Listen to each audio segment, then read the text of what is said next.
सीताराम सीताराम कहिए।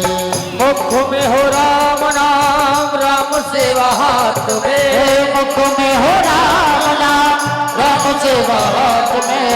मुख में हो राम नाम, राम सेवा हाथ में। मुख में हो राम नाम, राम सेवा हाथ में। तू अकेला नहीं है प्राणी, राम तेरे साथ में। तू अकेला नहीं है प्यारे, राम तेरे साथ में। हो मुख में हो राम,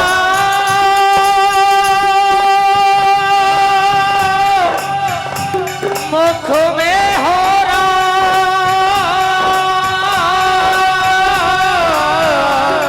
मुख में हो राम नाम, राम सेवा हाथ में। मुख में हो राम नाम, राम सेवा हाथ में। तू अकेला नहीं है प्राणी, राम तेरे साथ में। तू अकेला नहीं है प्यारे, राम तेरे साथ में। एक बार दोनों हाथ उठाएंगे, जितनी भी संग संग बैठी है दरबार में, दोनों हाथ उठाएंगे, मीठी मीठी ताली बजाएंगे।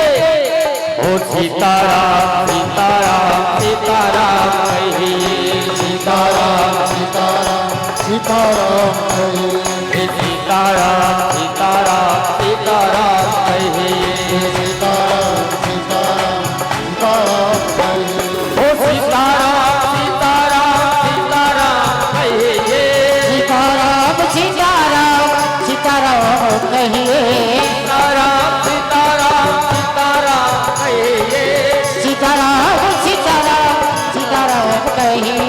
जाए रे तेरा घेरा, जय हो। जाए रे तेरा घेरा, जाए रे तेरा घेरा, जाए रे तेरे ही, जाए रे तेरा घेरा, जाई रे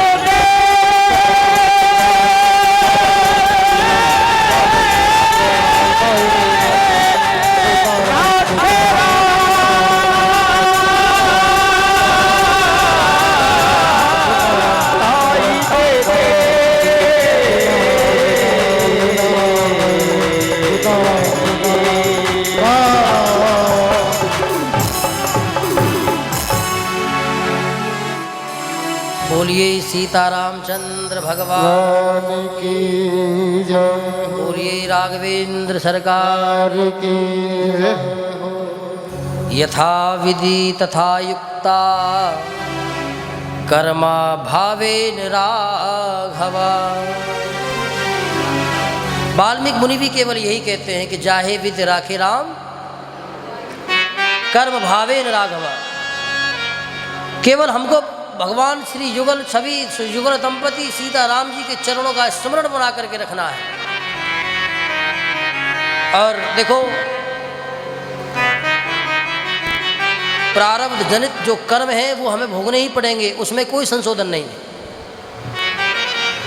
किसी ने कहा कि भैया अगर हम भगवान, जब प्रारब्ध ही सब कुछ है, जब कोई कहता है कि प्रारब्ध में ही बच्चे होते हैं, प्रारब्ध से ही धन मिलता है, प्रारब्ध से प्रतिष्ठा मिलती है, सब प्रारब्ध से मिलता है, तो फिर भगवान का भजन क्यों करें? तो वाल्मीकि मुनि कहते हैं कि यच्छीयते कर्मम प्रारब्धम चरणम नारायणश्रयेत। कि हमारे प्रारब्ध के जनित जो अवशेष जो कर्म रह गए हैं, जो हमको भोगने हैं, जो कर्म हमारे रह गए हैं, जो हमको भोगने हैं, जिनको भोगने हैं, वो नहीं, जो अलग रह गए हैं, कि शरणम तम, जब हम भगवान की शरण लेंगे तो तम नासम च, कि जो हमारे प्रारब्ध के जो शेष कर्म जो भोगने के लिए रह गए हैं, उन कर्मों का नाश हो जाएगा, फिर वो हमको भोगने को नहीं मिलेंगे। माधवदास जी की कथा आपने सुनी होगी भक्तमाल में। माधवदास जी भक्तमाल के बड़े अच्छे वो हैं, भगत हैं। जगन्नाथ जी का भोग लगाते हैं और इतनी दिव्य भक्ति है महाराज कि जगन्नाथ स्वयं प्रकट होकर के भोजन भी लेते हैं, लाओ मुंह फाड़ते हैं और वो अपने हाथों से देते हैं। ये कलकाल कलयुग की घटना है, कई और युगों की नहीं है। प्रारब्ध का कर्म बलवान हुआ, माधवदास जी को एक रोग लग गया महाराज, और रोग ऐसा लगा कि बिस्तर में पड़ गए, मलमूत्र त्यागने लगे। भगवान आते, उनके वस्त्रों को चेंज करते। जब भगवान वस्त्र चेंज करते तो माधवदास जी रोते। असहाय थे, कुछ कह नहीं सकते थे, भगवान से निवेदन करते कि प्रभु इस दास के ऊपर बस इतना मत करो, ये गलत है, आप मेरे वस्त्रों का त्याग मत किया करो, मुझे अच्छा नहीं लगता, मुझे पाप लगेगा। माधवदास जी कहते कि आप तो समर्थ हो, आप चाहो तो मेरी बीमारी को ठीक कर सकते हो, मेरी रोग को ठीक कर सकते हो, फिर ठीक क्यों नहीं कर देते? भगवान ने कहा कि माधव मैं ठीक कर सकता हूं, मैं ठीक कर सकता हूं, उसके बाद तुम मर करके चले भी जाओगे, लेकिन ये तुम्हारा प्रारब्ध है, ये तुम्हें भोगना ही पड़ेगा। अगर मैं ठीक कर देता हूं तो तुम्हारा प्रारब्ध रह जाएगा, फिर इनको भोगने के लिए तुम्हें दोबारा आना पड़ेगा, इसीलिए इनको भोगो और मुक्त होकर के मेरे धाम को जाओ। इसलिए प्रारब्ध कभी बदलाना ही जा सकता हमारा। अगर ये बल नहीं होता, अवश्यमेव भोक्तव्यम कृताकृत शुभाशुभम। वेदव्यास जी महाराज भागवत में कहते हैं, वाल्मीकि मुनि ने भी बहुत सुंदर बात कही है। वाल्मीकि मुनि कहते हैं कि वाष्प गद गया वाचा कर्मम वाक्यम अब्रवीत, कि अगर आज हमने गलत कर्म किया है तो उसका गलत परिणाम भी हमको भोगना पड़ेगा, अगर आज अच्छा कर्म किया है तो उसका अच्छे का लाभ भी हमको मिलेगा। ऐसा नहीं है कि गलत काम हमने कर दिया, कोई अपराध कर दिया, थोड़ा सा दान कर दिया, मंदिर में दर्शन कर आए, पूरे जीवन तुमने मदिरा का पान किया, मांस भक्षण किया, दूसरों का गलत पैसा लिया और फिर आकर के मंदिरों में पूजा करने लगे, थोड़ा दान कर दिया, गंगा स्नान कर आए, तो वो हमारे पाप कट जाएंगे? नहीं कटेंगे। तुम मंदिर में जो फूल चढ़ा रहे हो उसका लाभ तुम्हें मिलेगा, लेकिन जो तुमने अपराध किया है उसका भी दंड भोगने को मिलेगा। इसीलिए ही बलवती है महाराज। प्रारब्ध का केवल यही, भगवान की भक्ति का यही पुण्य है कि जब भगवान की भक्ति करेंगे तो हमारा जो शेष प्रारब्ध रह गया है वो हमको भोगने को नहीं मिलेगा महाराज। भगवान के भजन से वो खत्म हो जाएगा, और भगवान का भजन करते करते जब इस देह को त्याग देंगे तब अपने जीवन में जो हमने पुण्य कर्म किए हैं, जो धर्म किया है, उसके बल पर हमारा कल्याण हो जाएगा। आज ही प्रश्न किया था कि कर्म का फल, अगर लोग कहें कि राम राम राम कहने से तर जाएगा तो फिर कर्म का फल क्या रहा? तो कर्म का फल केवल यही रहा कि जब हम अपने जीवन में भगवान का भजन का जब बहुत वृद्धि कर लेंगे, कितनी वृद्धि? बोले श्वास श्वास पर कृष्ण भजे, श्वास श्वास पर राम भजे, मतलब माला की आवश्यकता ना पड़े। ऐसा नहीं है कि भजन करने के लिए तुम्हें दूसरे कमरे में जाना पड़ेगा, माला लेकर के बैठना पड़ेगा, मुंह पे कपड़ा डालना पड़ेगा। जब ये सारे नियम बंधन खत्म हो जाएं, भगवान का भजन करते करते इतना अभ्यास हो जाए कि नित्य निरंतर सारे काम भी हो रहे हैं, संसार के व्यवहार भी चल रहे हैं और भगवान का नाम भी चल रहा है, तो ये नाम का फल तब मिलेगा। क्योंकि जब नित्य निरंतर जब राम का स्मरण चलता रहेगा तो मृत्यु महाराज किसी भी समय आ जाए कोई दिक्कत वाली बात नहीं है। क्योंकि जब अजामिल का कल्याण हो गया महाराज, अजामिल के बराबर तो पापी खेल नहीं हो गए, तो जब अजामिल का भगवान ने कल्याण कर दिया तो इस परिस्थिति में जब हम लोग पहुंचेंगे तो भगवान हमारा कल्याण क्यों नहीं करेगा? ये जो भगवान के जो चरित्र जो दिए गए हैं ना, मैंने आपको प्रथम दिन ही बतलाया था कि ये जो प्राण हैं ये भगवान के शब्दमयी प्रतिमाएं हैं। भागवत जो है, भागवत भगवान शब्द रूप में भगवान भागवत में प्रतिष्ठित हो गए। विश्वम विष्णु वषटकार शब्द भगवान का नाम है। जो सहस्त्रार्चन जो है, गोपाल सहस्त्रार्चन और विष्णु सहस्रनाम, इनमें भगवान का एक नाम है शब्द। तो भगवान शब्द के रूप में भी विद्यमान है। तो भोलेनाथ कहते हैं कि पार्वती, संसार के व्यक्ति का केवल यही धर्म है कि वो भगवान का भजन करे, और तुमने जो मुझसे पूछा था वही इसके हेतु है। भगवान के अवतार का केवल वही कारण है। अब देखो, कल जो है समय खैर हो चुका कथा का, विश्राम का। कल का जो प्रसंग है वो श्री राम जन्म है। कल राम जी का जन्म होगा, परसों राम जी का विवाह होगा, और उसके बाद राम जी का वनवास होगा। फिर तो अब तो रामचरित्र से संबंधित ही प्रसंग चलेंगे।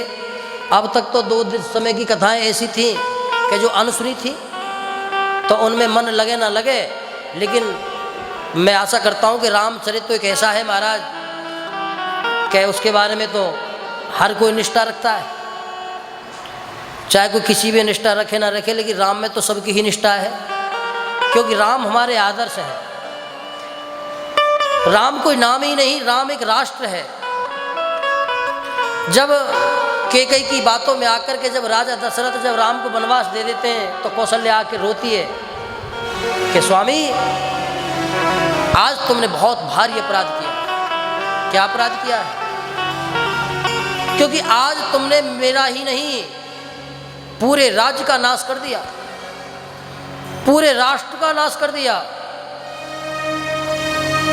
क्योंकि राम राष्ट्र है। जब वनवास जब होता है तो माता कैकेयी के बारे में तो आपने सबने सुना होगा, लेकिन माता कैकेयी मैं आपको बतलाऊं बड़ी वंदनीय है, वो बहुत वंदन करने के योग्य है। वाल्मीकि रामायण में इसका बड़ा विस्तृत वर्णन है, इसका प्रसंग की चर्चा करेंगे बहुत अच्छे भाव से।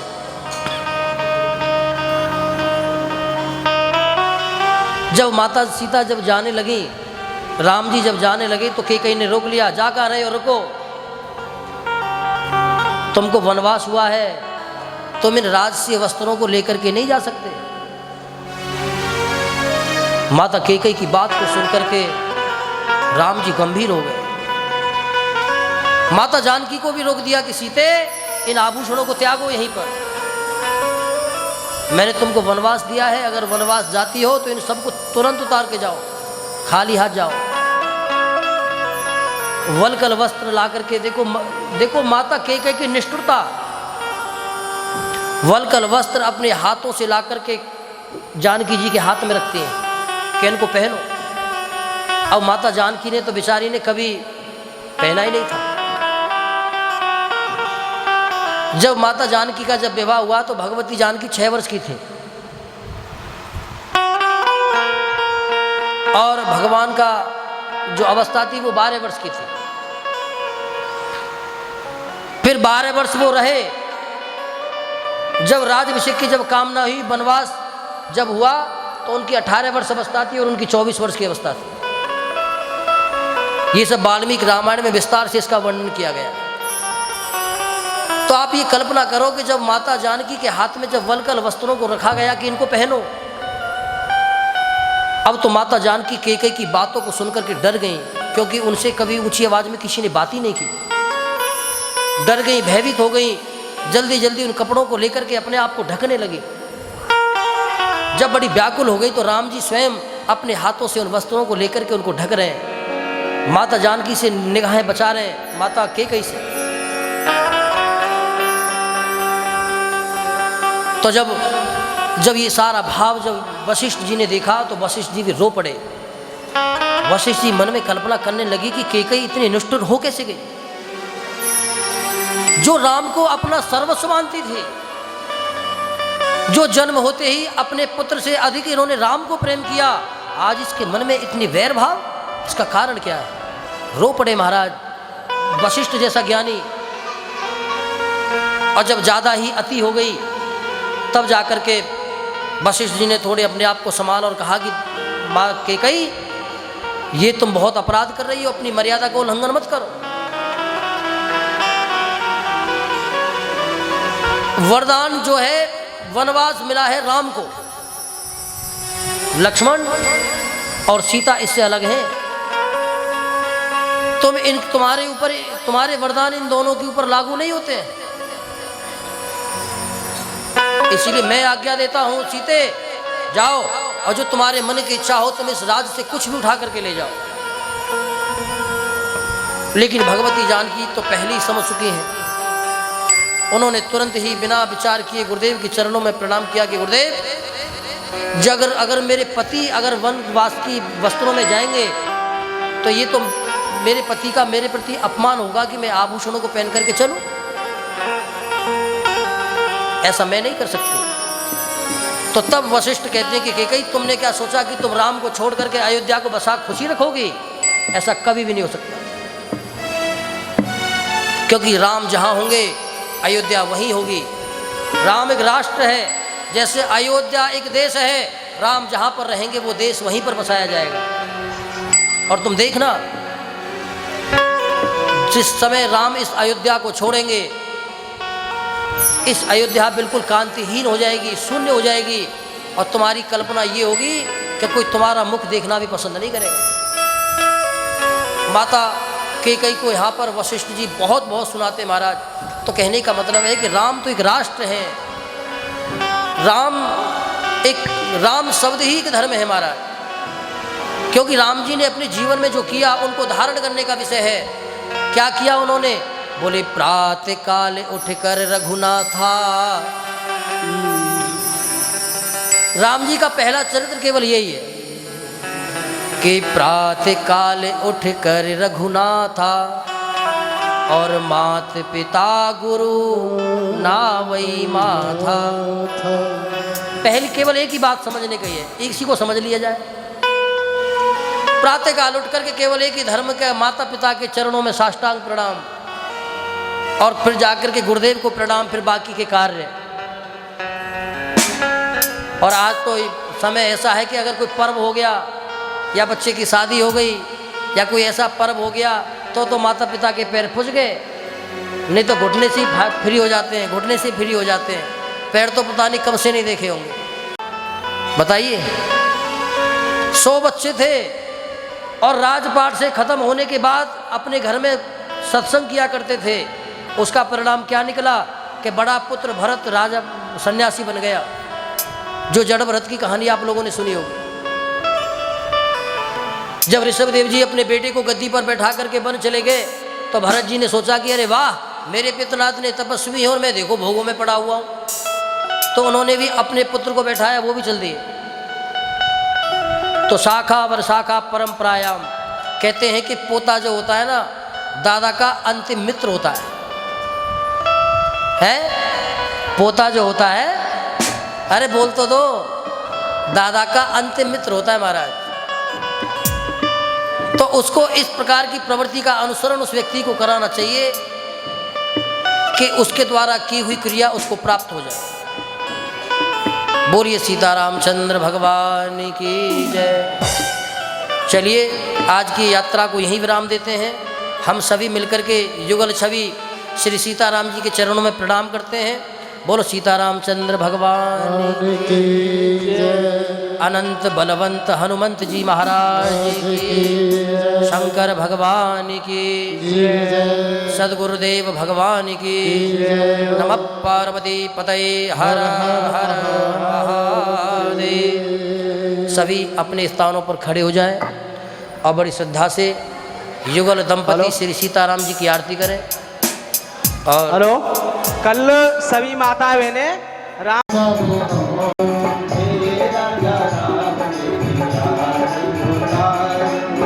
चरणों से मिल गई गंगा मैया प्यारी,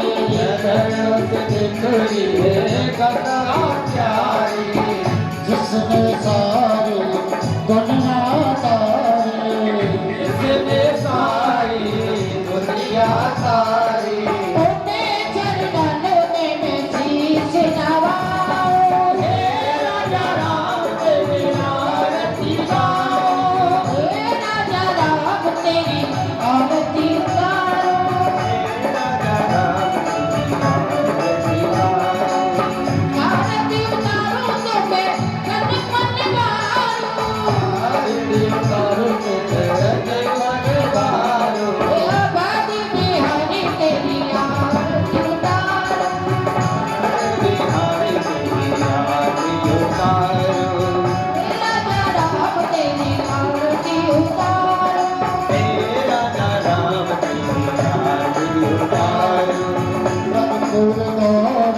करुणा